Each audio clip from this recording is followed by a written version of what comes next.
Baljinder Kaur lived just down the road from Om Swami's family home in Patiala. Before he renounced the world, she often saw him in a business suit, heading to work with 2 cars, drivers, and usually another man, likely his assistant. Back then, the Kaurs didn't know Radharani, mother of Om Swami, or much about Swamiji. Over time, Baljinder Kaur and her son Kushi got to know Radharani, a kind woman who always smiled and sang praises to God, and grew close to her. The Kaurs later learned that Radharani's youngest son was deeply spiritual and chose not to marry, focusing instead on meditation and devotion, which seemed unusual for someone so young and successful.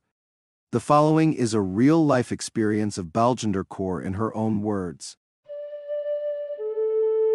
As I spent more time with Radharani, I noticed something different about her youngest son.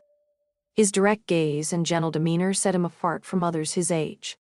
His parents treated him with a mix of love and reverence, which puzzled me at first.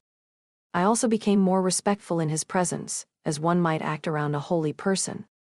Radharani shared a mind-boggling story from when her son was just 7.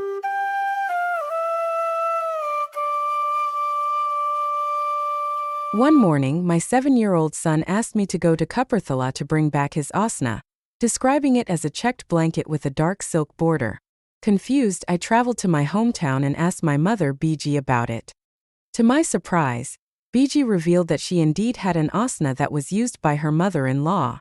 The sacred item belonged to a great sadhu and had been kept hidden for years, and Biji was the only one aware of its existence. When the asna was retrieved from the storage, I was astonished that it matched Swamiji's exact description. Baljinder Kaur shares the story of a tragic event that triggered a psychotic breakdown, and how Swamiji's intervention not only healed her, but also bolstered her faith in him.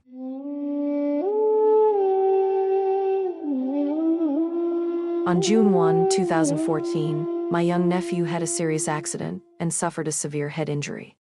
We knew he didn't have much time left.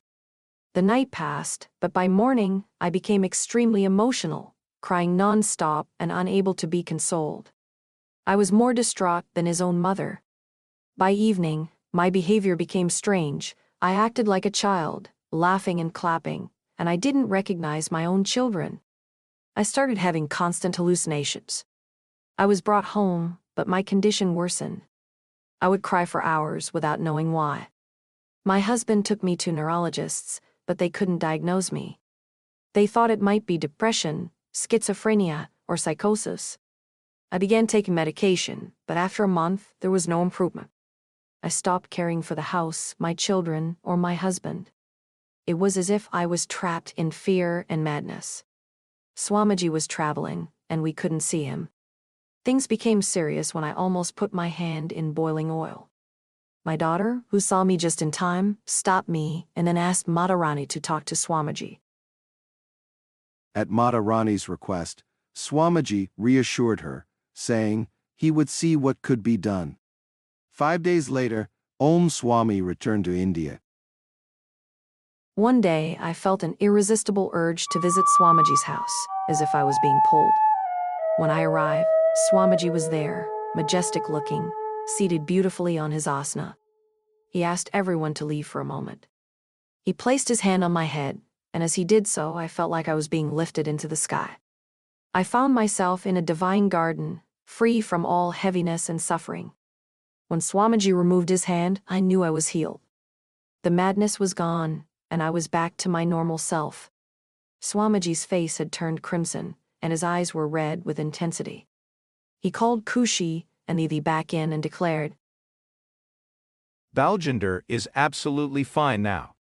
Baljinder, you will remember everything before June 1, 2014, but the duration of the illness itself will be forgotten. Kushi, look after your mother, no more medication is needed. It was July 8, 2014 when he healed me. I have no memory of the illness, and Kushi, who witnessed everything, later shared how Swamiji's body radiated heat after the healing. The heat was so intense that Kushi had to back away from Swamiji. That evening, When the Kaurs came home, they were amazed to see Baljinder fully recovered. No one expected her to ever return to normal. Friends and relatives were shocked at her transformation. I threw away all the heavy medication, and I've never experienced the fear or symptoms again. Swamiji's healing was complete, and I often wonder if taking my suffering had any effect on him.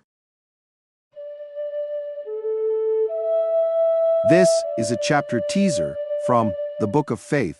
Inspire and motivate yourself by reading dozens of such faith-building stories.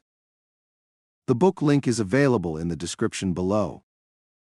Thank you so much for watching and supporting this video. Do not forget to like, share, and subscribe to the channel. Stay blessed and Namaste.